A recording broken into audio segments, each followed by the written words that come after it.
Aloha! Today we're visiting with my very dear friend Megeso William Dennis, and we are connecting the dots in Kauai County and beyond. Wow, Megeso, that's quite an intro, starting with the World Trade Center. How does that pertain to you and your background? Thank you, Michelle, and aloha to everyone out there.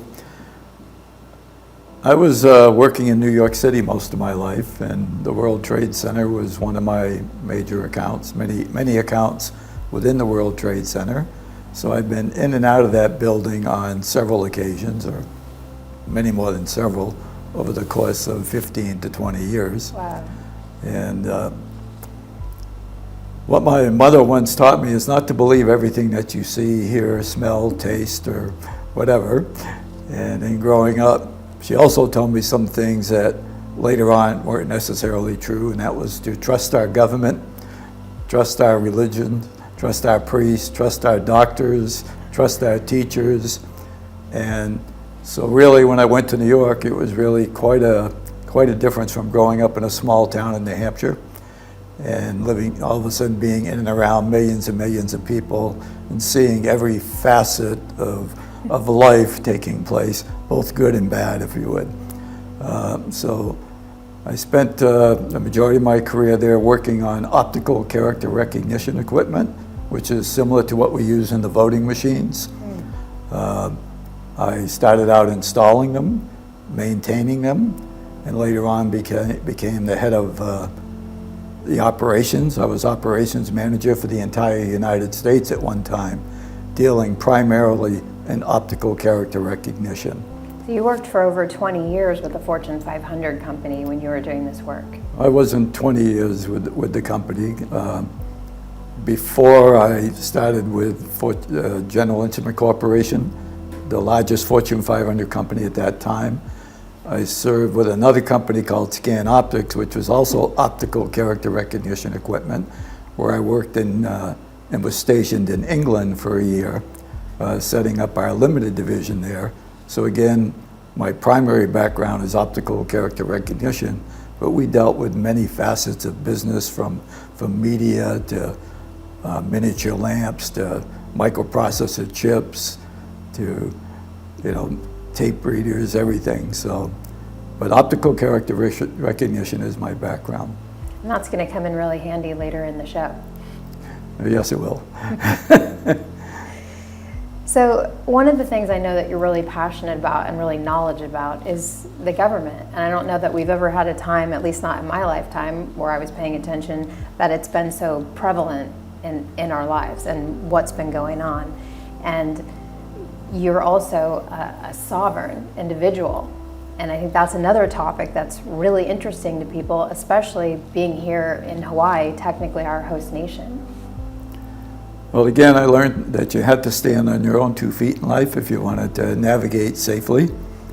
And being, again, in New York City, New York, and never carrying a gun in my life, I had to navigate through my personality, if you would, or hiding in plain sight. Government itself was never an interest to me. Politics, I mean, obviously voted in elections, but never spent much time in it. But when you're in the corporate world, there's a lot more politics taking place in an actual government. And what we found in my own installations, which were government installations as well, that they, for the most part, had obsolete equipment. So they weren't even dealing with state-of-the-art services like our other clients in the banking, insurance, and fulfillment businesses. So being a sovereign was important to me because we're all living souls. The one thing that led me to sovereignty actually happened in the 8th grade. In the 8th grade, my friend Kenny Zauer and I don't know what Kenny is today, but hi Kenny. we decided we didn't want to square dance, and this was in the dead of winter up in New Hampshire, and we left our boots and our coats in the gymnasium, and we hit ourselves, and then when the class ended, we had to go back to school and get our coats and our boots, or go back home and tell our mother and father that we lost them, even though there's 6 inches of snow outside. So we went back to the principal's office, and the principal told us that we would never see the light of day of the gym class for the entire year, that we would go to her office and we would write the Declaration of Independence and the Constitution of the Republic of the United States of America. Now, back then I thought it was a punishment, but I didn't know it was actually training me for today. And more importantly, what's happened the last 2 years. Isn't that true about so many different aspects of our life? I mean, I've been through so much the last several years, and now I'm realizing that it was part of our path, part of where you are today for a reason, and that we've heard the expression, everything happens for a reason, but now we're actually living it. Being a sovereign, a lot of people aren't sure how that fits into our current and existing rules. So, but what is the very highest law of the land? The highest law of the land is our Creator's law, which is be truthful, do no harm, honor your word. So simple. So the United States and other nations were formed under Creator's law. So if our Creator is sovereign, therefore we're all sovereign. Yeah. And then our nations became sovereign nation states, so we're sovereign within our nation. So our states are sovereign, our counties are sovereign, therefore all people are sovereign.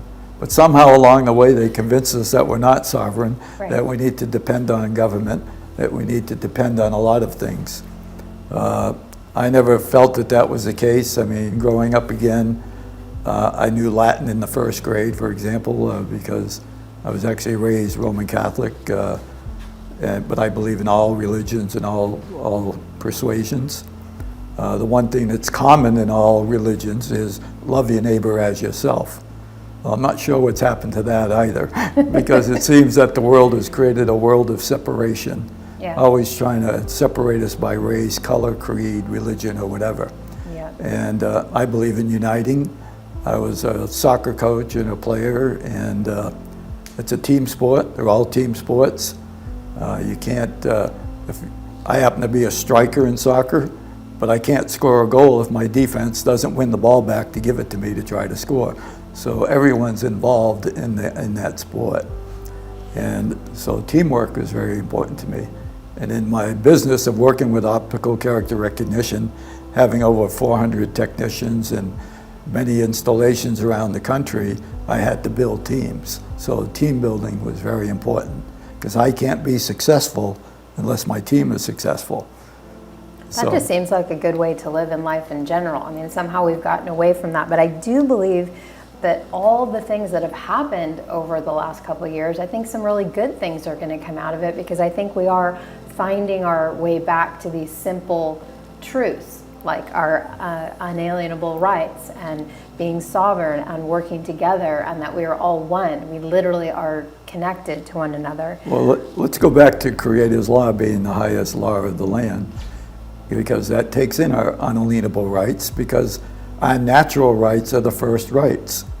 So when I came out of the womb as a baby, right away I had freedom of choice. So if my mother wanted to breastfeed me and I was full, I would turn away, which was choice. She didn't force me to continue eating. Right. Or later on in life, when you're sitting in your high chair and you're trying to get some food that you don't want, you're putting up your hand. So we weren't speaking, but we actually were interacting with our freedom of choice. And freedom of choice is very important to me, because that's our natural rights. So when we get into government, the United States was founded under spiritual law, our unalienable God-given rights. One nation under God. Well, in the preamble it says we're under the laws of nature and of nature's creator, entitles us. So that means right away our government recognizes we have title to our own rights. And our God-given rights, endowed upon us by our Creator, cannot be given away, and they can't be taken away, because they're not ours to do so. They naturally are within us.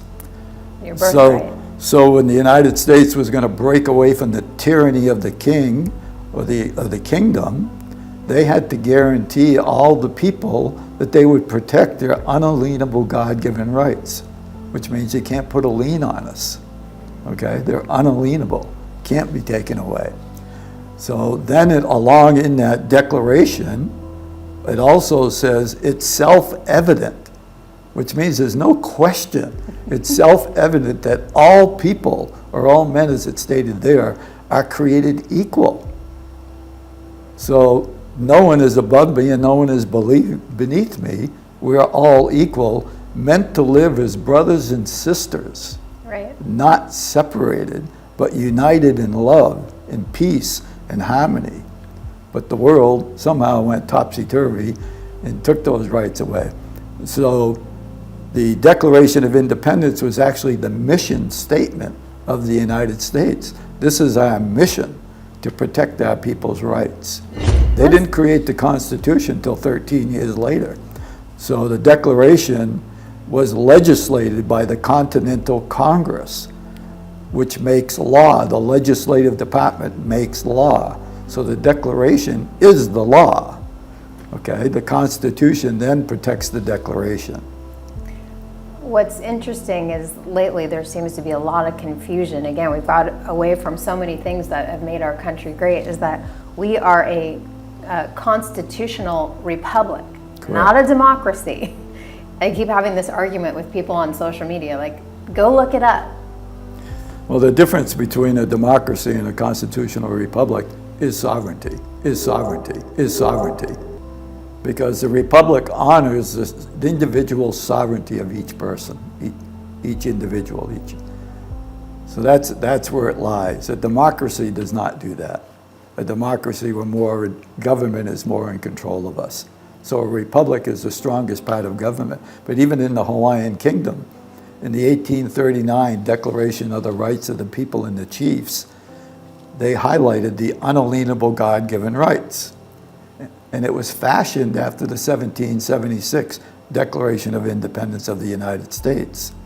And then in 1852, they created the Hawaiian Kingdom Constitution, which also stated Article 1, unalienable God-given rights.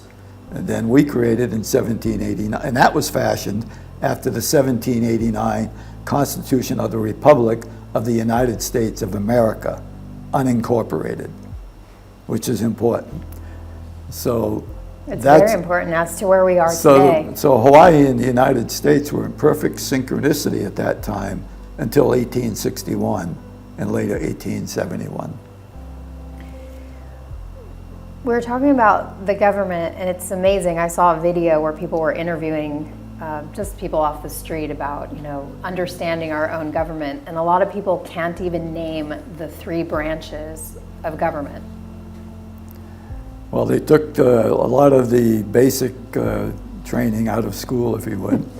The 3 branches of government are the legislative branch, the executive branch, and the judicial branch of government. And they each have their own unique functions. And I mentioned before, the legislator creates the law, the executive enforces the law, and the judicial system is supposed to be impartial. Supposed to be. Well, that leads to my next question. How do you feel about, our branches of government right here on Kauai, and I don't know how they let us down? I mean, I feel like they let us down. Well, really, we got to go back to 1871 again, because in 1871 with the Organic Act, that actually stole the Constitution of the Republic from the United States and its people. It became the corporate constitution at that point, where they started to break the rules of the Constitution of the Republic. And that led eventually to the overthrow of the Hawaiian Kingdom in 1893. So up until that point, we had an actual agreement with Hawaii that the United States and Hawaii will be in perpetual peace. That means forever. Yeah. Okay. So our branches of government locally have lost their way. So when I met with the legislative branch of government in Kauai County, that would be our county council. Oh. And when the pandemic, if you would, started 2 years ago, seems like 20 years ago by this point, Yeah. I went to the county council in a Zoom call with Danny Hashimoto and Lavana Loma from For Our Rights. And when it came my time to question or to make my statements, I asked Errol Carnashoro, the county chair, I said, do you know the mission statement of the United States? And he paused, and then he said, I think so, but I'm not sure. Now, our county council swore an oath to protect the supreme law of the land, which is the Constitution of the Republic of the United States of America, which includes our Bill of Rights and the Declaration of Independence. When I asked, and Bernard Cavallo, who was also there, said, Bernard, do you know what the mission statement of the United States is? He said, I recall reading it, but I'm not sure what it is. And he was the mayor at one time. He was the mayor for, I believe, 8 years. So pretty amazing people can be in government and not actually know the fundamental foundation of the government and the principles, whether it's Hawaiian law or American. Of course, and when you're making law, I would hope you would know what the supreme law of the land Yeah. is, as well as the Hawaii State Constitution, which they also swore an oath to protect. And in the Hawaii State Constitution, Article 1 says that the inherent rights of all people must be respected. So there again, when I told them, I said to Errol, I share with them, I don't really tell people anything. People need to make up their own minds. So if you tell somebody something and it doesn't work out, they can blame you. So I only share and offer information and say, go do your own homework. You know, this is my life experiences and what I've seen. Yeah. So I mentioned to them, I shared with each of them that the mission statement of the United States is the 1776 Declaration of Independence upon which our country was founded. So shame on them for not knowing that, which is probably why they believed that the proclamation, the mandates and edicts were law. Well, you brought up their oaths a few times, but did they actually sign the oath of the United States for their office, or were they given the opportunity to choose between two oaths? Because there is a formal process that goes Correct. through. When you run for office, you have an option of selecting 2 oaths. I was more interested in the oath that was on file with the county. So I went to the county and I retrieved those oaths of office, which I have, and I'll show later on, where they swore an oath to do their job to the best of their ability. Well, if you look at the Title 5, Section 331 of the United States Code, there's a specific oath that all government officials are supposed to take, and it ends with, under God. So we don't swear an oath under God anymore, or under any higher authority, because many people have different perceptions of God and who God is, what God Creator. is. You know, is it man, woman? Or maybe that's wrong, because we don't know what a woman is anymore. That's right. But- We've lost so but- much just the last couple years. We've we don't, somehow. yeah, we don't know what's happening out there, except for they swore an oath to do their job to the best of their ability. Well, if you're doing your job to the best of your ability, and you swore an oath to protect the Hawaii State Constitution and the United States Constitution of the Republic and the declarations, as well as having the Aloha Spirit Law in the Hawaii statutes, I would think you would realize that you have a lot of responsibility to protect the health, safety, and welfare of all the people in your county and make laws that do so. They did not even do a proper investigation before our county was locked down, shut down, masked up, and whatever. They took the word of a foreign entity and a department like the CDC, which is a non-elected position, And the WHO. to control the people. Well, the WHO is a foreign entity, so we're working under the guise of a foreign entity. So all the decisions they made in the legislative department at that time were based on presumptions, assumptions, and hearsay. Well, that doesn't hold up in the court of factual truth, okay? And again, you're the legislative branch. Your priority was to protect the constitutional rights of the unalienable God-given rights of all people, which is freedom of choice. And right away, you're putting mandates on us. And they claim they didn't have any power, that that was the mayor's responsibility, and they had no power over the mayor. Well, the mayor is the executive branch, I'm sorry. Right. It's truly amazing how people conveniently know when they're in charge and when they're not, and they can deflect that to someone else. I mean, it feels that, you talked about, edicts, mandates, proclamations. Like, if I remember correctly, it felt like, and I could be wrong, I'm saying, looking back, it felt like the White House had a press conference. We heard the word COVID, and within hours, Kauai was locked down. And I mean locked down. We had a curfew. And if you weren't essential, you weren't going. There wasn't even any cases here.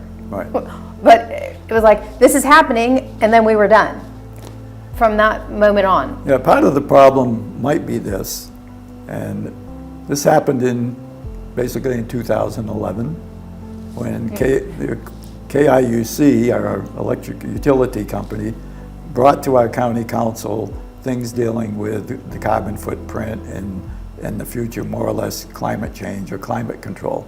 Yeah, right. And then in 2012, our mayor at that time, Bernard Cavallo, convened the mayors from all the islands to come to Kauai. And after that conference was finished, at some point in time, they made an agreement with a company called ICLEI, the International Council for Local Environmental Issues.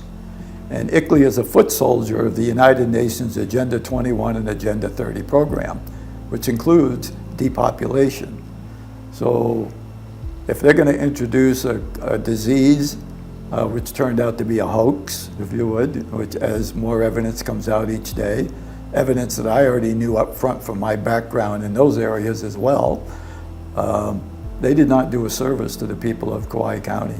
I mean, they destroyed 35% of our businesses on a presumption, on an assumption, on hearsay, on the word of someone else that's not an elected official.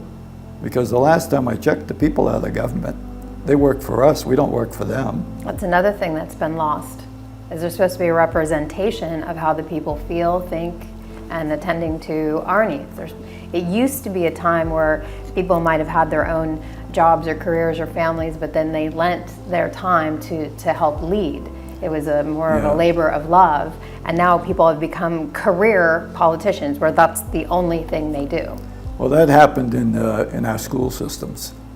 It was the indoctrination of us and those before us and those who come after us. So if they're not teaching history and they're not teaching geography, we don't know where we are on the face of the earth. We don't know what the real history is. That's a whole different show we'll have to get into. Yeah, because if you ask one country the history of a war, they'll give you their interpretation. You ask the other country that was in the war, they'll give you a different interpretation. Well, it's written by the winners. Right. So everything is subjective, and all we need to do is get to the truth. Now, a sovereign individual is also a radical. People say, that sounds pretty bad, a radical.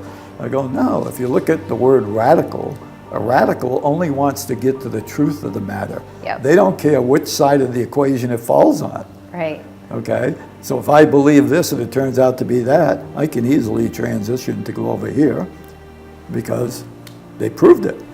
Irrefutable proof. Unlike the overthrow and the annexation of Hawaii, where there was no irrefutable proof. Although Kauai was never conquered. Well, I would say that too, because people say that, and I go, well, you actually were conquered by 5 corporate businessmen. And then later on, we'll just deal with the last 2 years, you were Big overthrown by corporation, because you got to remember, the county is a corporation. Yeah. The state is a corporation. And America was a corporation. And the original America, the Constitution of the Republic, is unincorporated because it's a government of the people. So corporations made us all dead entities when they gave us a birth certificate and later on a social security number. They only care about that number. They don't care about you as an individual. So if you're a burden on the system, they don't really like you. But if you're contributing to the system, they love you. And now they want to take control of all facets of our lives to tell us, what to eat, where to live. We appreciate you listening. I know we've been talking about a lot of topics, and it's probably quite a bit to digest all at once. We're going to dive back in and talk more with Megesa William Dennis about connecting the dots right here in Kauai, Hawaii.